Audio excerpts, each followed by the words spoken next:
अस्सलाम वालेकुम। मैं हूँ अवैस सलीम और मेरे साथ हैं जावेद रहमान इस्लामाबाद से। जावेद साहब, वक्त देने के लिए आपका शुक्रिया। आज थोड़ी सी बात कर लेते हैं। एक दफ़ा फिर इमरान खान साहब जो हैं वो एक एहतजाजी जलसा करने जा रहे हैं परेड ग्राउंड में इस्लामाबाद में।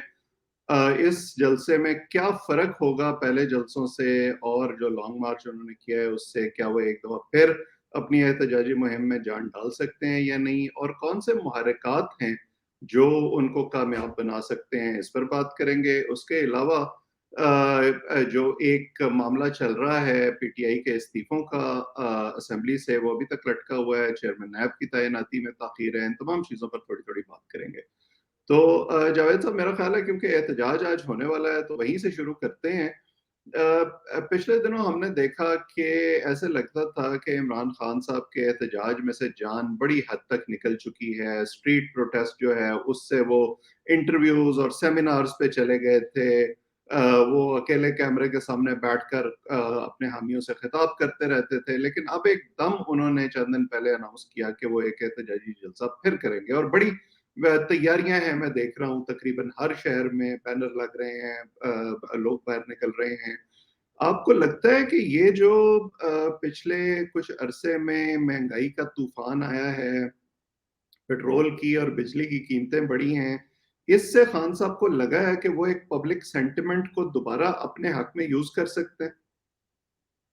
जी, बहुत शुक्रिया अवैस साहब। जी, आपका ये जिस तरह से आपने बात की कि खान साहब ने भाँप लिया है कि अब जो मौजूदा महँगाई जिस तरीके से बढ़ी है, ख़ुसूसन पेट्रोल की कीमत जो बढ़ी है, कि क्यों ना इसको रिलेट कर दिया जाए अपने एहतजाज के साथ। क्योंकि पिछले दिनों उन्होंने देख लिया, वो आपने जिस तरीके से कहा है कि वो सेमिनार और सेमिनार के बाद प्रेस कॉन्फ्रेंस और ऐसी प्रेस कॉन्फ्रेंस जिसके अंदर सहाफ़ी मौजूद नहीं होते थे। वो उन्होंने मतलब कि वो कैमरे के अंदर बैठकर वो खुद ही सब कुछ कह देते थे। इस किस्म की वो उसके ऊपर उतर आए थे और उन्होंने देख लिया था कि अब जो है, काम जो है अपने जो उनके सपोर्टर्स हैं, उस तरह से निकले नहीं और सबसे ज़्यादा जो उन्हें मायूसी हुई थी, जिसका वो इज़हार उन्होंने अपनी पार्टी के मेंबरान से भी बहुत ज़्यादा किया था और वो ये था लॉन्ग मार्च। लॉन्ग मार्च में जिस तरीके से लोग उन्हें बहुत ही कम किस्म की तादाद, ख़ुसूसन पंजाब से, सिंध से उन्हें कुछ नहीं मिला था। केपीके में जो अपने साथ जो लाए थे वही लोग थे। अब उन्होंने देखा कि उसके बाद उन्होंने एक और लॉन्ग मार्च का ऐलान किया, वो लॉन्ग मार्च रह गया। फिर उन्होंने कहा कि सुप्रीम कोर्ट की तरफ से हमें जब कहा जाएगा तब अ, हमें वहाँ का इशारा आएगा फिर हम आगे चलेंगे। सुप्रीम कोर्ट से भी कोई ऐसी बात ना बनी। अब जब ये सारी चीज़ें देखते हुए पिछले दिनों उन्होंने प्रेस कॉन्फ्रेंसेस जो की, जो सेमिनार्स का एक सेमिनार तो उनके बल्कि जिस तरीके से उसके अंदर जो आपने देखा अयाज साहब की जो तकरीर थी और हाँ। उन्होंने जो डायरेक्ट उनसे 2 बातें की थी, वो भी बड़ा मशहूर हुआ और उसके बाद भी जो चीज़ें हैं वो भी आपके सामने हैं। ख़ैर, अब खान साहब ने कल परेड ग्राउंड का चक्कर भी एक लगाया है, वहाँ भी गए हैं, वहाँ देखा है उन्होंने इंतज़ामात का। आज वो रावलपिंडी से लगता है ये जो जी, आप आखिरी इनके 2-3 माफ कीजिएगा, जो आखिरी 2-3 जलसे हुए थे उसमें इंतजामात पे इमरान खान साहब को इतने खुश नहीं हुए थे, बल्कि आपको याद है अली मोहम्मद खान को बाकायदा उन्होंने नाम लेके कहा था कि लाइटिंग अच्छी नहीं है। तो हाँ इसलिए जी। शायद हो सकता है उन्होंने कहा हो कि मैं खुद जाके देखूं और इंतजामात का जायजा लूं। हाँ, मुझे शेख साहब याद आ गए, शेख रशीद साहब।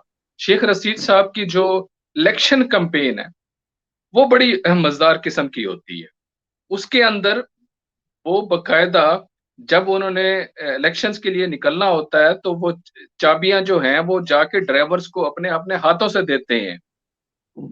तो खान साहब ने लगता है कि शेख साहब से ये बात सीख ली है कि खुद जाके देखना चाहिए। जिन्होंने अफरीदी की पिछले दिनों बहुत ज़्यादा कोहाट में कि जलसे की में लाइटिंग के ऊपर बड़ी तनकीद की थी। वैसे तो तनकीद शान के ऊपर भी बहुत ज़्यादा हुई कि यार उसके प्रोग्राम में लाइटिंग बहुत कम थी। खैर बिल्कुल। तो बात पूरी करें आप। खैर अब ये देखते हैं कि उन्होंने वैसे ये पत्ता बड़ा अच्छा है, ज़बरदस्त काम इस वक़्त जो है जलसा और महँगाई को अटैच करके इस तरह से निकलना बहुत ज़बरदस्त है। लेकिन मेरा मैं अभी भी यही कहता हूँ। वो क्यों कहता हूँ इसकी मैं आपको दलील भी दूँगा। अभी भी कहता हूँ कि लोग जो हैं वो सपोर्टर्स ही उनके साथ लगेंगे, अवाम अभी तक उस तरह से नहीं निकली। आप पूछेंगे क्यों नहीं निकली? जी। और अवाम को क्या वजह है कि क्या क्या ऐसे मुहर्रिकात हैं। देखिए आपने पिछले दिनों खबर पढ़ी होगी डॉन के अंदर, बड़ी जबरदस्त खबर थी, मैं खुद बड़ा हैरान रहा और मैंने काफी दफा, वो ये था कि पिछले 1 महीने के अंदर जो पेट्रोल की कंजम्पशन है वो कितनी रही। हम्म, वो सरकार वो जो पिछले आप अदादो शुमार सामने रखें और इस महीने के अदादो शुमार सामने रखें तो उसके अंदर इजाफा हुआ है। अच्छा आप हम्म। कहेंगे कि इजाफा किस तरीके से हो गया। उसमें जो इजाफा है वो ज्यादातर जो उसकी एवरेज निकाली गई है वो जो आपके मोटरसाइकिल यूजर्स जो हैं उनका इजाफा हो, उन्होंने ज्यादा पेट्रोल दो। ये बात तो दुरुस्त अभी है। मैं तक भी बहुत सारे ऐसे लोगों के बारे में मैं सुन रहा हूँ जिन्होंने गाड़ियां खड़ी करके मोटर बाइक्स जो हैं वो शुरू कर दी हैं। जी बिल्कुल, एक तो ये रीजंस हो गई। मैं मेरा जो इसमें थीसिस है वो ये है कि पेट्रोल की कंजम्पशन वैसी की वैसी जा रही है, वो सारी चीजें बल्कि बढ़ रही हैं। अवाम का उनके साथ जिस तरीके से ये चाह रहे हैं ना कि अब हम इस अवाम को साथ निकालें महंगाई के इशू के ऊपर, इस इशू के ऊपर, तो मैं अभी अवाम उनके साथ उठने वाली नहीं है। सपोर्टर्स उनके साथ लेकिन जरूर होंगे, जलसा लेकिन कामयाब होगा। जावेद साहब देखें ना, ये जो वज़रा प्रेस कॉन्फ्रेंस कर रहे हैं बार बार, अवाम को मुतमईन करने की कोशिश कर रहे हैं। अब तो उन्होंने ये भी कह दिया कि ये कीमतें बढ़ने का सिलसिला पेट्रोल का और बिजली का साल के आखिर तक बरकरार रहेगा। तो कब तक आखिर अवाम जो है वो बर्दाश्त करेगी? आखिर एक ना एक दिन तो वो जो है वो फट पड़ेंगे और इस तरह इमरान खान साहब के हाथ मेरा ख्याल है ज्यादा मजबूत होंगे। जी, अभी हमारे एक दोस्त हैं जिन्हें आप प्रोग्राम में भी लेते रहते हैं, मेहताब साहब।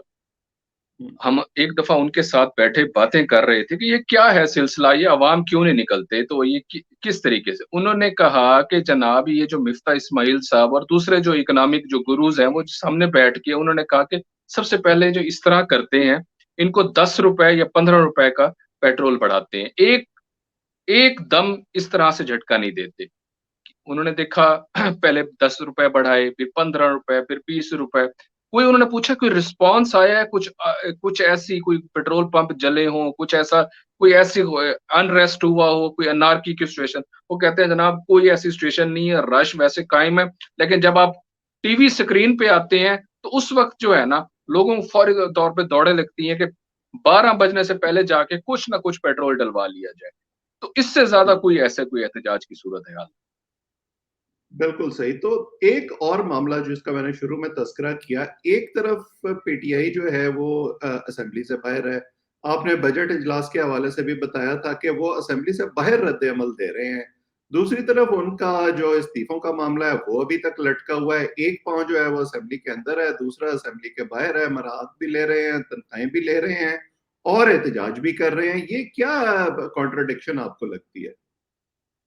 देखिए, कल मैं पीटीआई के एक सीनियर मेंबर से बातें कर रहा था कि ये इस्तीफों का आप यहाँ तक आए हो, बल्कि पार्लियामेंट के अंदर ही मुलाकात हुई। मैंने कहा आप पार्लियामेंट में आए हुए हैं, 2 कदम पे क्या ख्याल है कि मेरे साथ ही चलें? मैं अपनी एक मेरी एक न्यूज़ बन जाएगी। सहाफ़ी की सबसे बड़ी क्या ख़्वाहिश होती है, आपको भी पता है, आप जर्नलिस्ट, कि वो कहता है कि मुझे कोई खबर मिल जाए, कोई बेहतरीन किस्म की। मैंने कहा कि चलते हैं, आप जाके उसके सामने बैठे ऐसे 2 मिनट राजा परवेज अशरफ साहब के सामने और उन्हें बता दें कि जनाब ये मेरा इस्तीफा है और मैंने जो इस्तीफा दिया हुआ ये मेरा इस्तीफा ठीक है। उन्होंने इम्पोर्टेड कहा हुकूमत कि के स्पीकर के दांत खट्टे कर दें। हाँ जी, उनके दांत खट्टे कर दें। और ये उन्होंने कहा कि वो शेर आपने सुना होगा, कुछ शहर दे लोग भी जालिम सन, कुछ सानू मरन दा शौक भी सी। मैंने कहा हाँ मैंने सुना है। कहता इसको थोड़ा सा इसकी अगर मैं चेंजेस कर दूं तो आपको बुरा तो नहीं लगेगा। मैंने कहा मुझे क्या बुरा लगेगा, शायर को बुरा लगेगा, आप क्या। वो कहते हैं कि कुछ शहर दे लोग भी जालिम नहीं सन, कुछ सानू भी मरण दा शौक नहीं सी। तो तो कहते हैं इस किस्म की सूरत हाल है कि वो भी हमारे इस्तीफे उस तरह से कबूल नहीं करना चाहते। और पिछले दिनों उन्होंने एक स्टंट भी किया राजा परवेज अशरफ साहब ने कि जी 5 दिन के लिए मैं इन सबको बुलाऊंगा, हर किसी को 2 मिनट दिए जाएंगे और जी 5 दिन के अंदर हर किसी ने वेरिफिकेशन के लिए आना होगा। कहते हैं एक बंदा भी नहीं आया हमारा। इन्होंने 131 मेंबर्स जो हैं उसके बगैर, वैसे तो जमहूरियत की बड़ी बातें होती हैं, वैसे सब के जमहूरी तर्ज अमल है और जमहूरियत के तौर पे ये सारी चीजें होनी चाहिए। बजट आपका अगर देखा जाए, पता नहीं जमहूरियत के उसके तारीफ पे पूरा उतरता है या नहीं उतरता। खैर वो 5 दिन गुजर गए, एक बंदा नहीं आया। आप उनके इस्तीफे फिर आप कह देते ना, आप कोई फाइनल डिसीजन ले लेते। आपके जो अपोजिशन लीडर हैं उन्होंने खड़े होकर बार बार कहा कि आपके शाह महमूद कुरैशी साहब ने तो वर्बली खड़े होके, एक शिक ये होती है ना कि हाथ से लिखा हुआ इस्तीफा हो, खुद साइन सिग्नेचर ठीक हो, ठीक है। तो दूसरी शिक क्या होती है कि आप असेंबली के फ्लोर के ऊपर खड़े होकर कह दें कि मैं अपना इस्तीफा देता हूं, उसकी सूरत में वो मान लिया जाता है। जिस तरह से पिछली कुछ मिसालें हमारे सामने हैं। तो आपको याद होगा शाह महमूद कुरैशी ने और शीरी मजारी साहिबा ने खड़े होकर ये बात कर दी थी कि हमारे इस्तीफे हम तो दे चुके हैं, हमारे मंजूर करने चाहिए। ये बात राजा रियाज साहब अपोजिशन लीडर ने इस मुझे गुज़श्ता जो आपका बजट सेशन हुआ है 2 से 3 दफा बात की है कि क्यों ना इनके इस्तीफे आप मंजूर क्यों नहीं करते। उन्हें भी पता है कि हम जनाब इनके इस्तीफे क्यों मंजूर करें। 131 इतने मेंबर्स हैं, इनके ऊपर बाय इलेक्शन कराने लग जाए, ऊपर से इलेक्शन कमीशन हमें अलहदा कोस रहा है, वेरिफिकेशन इनकी हमने कर दी, डिलिमिटेशन का इशू अलहदा चल रहा है। तो ये कितने हम पहले इकोनॉमिक इश्यूज हमसे रिजॉल्व नहीं हो रहे, इन इश्यूज में पड़ गए तो क्या होना है।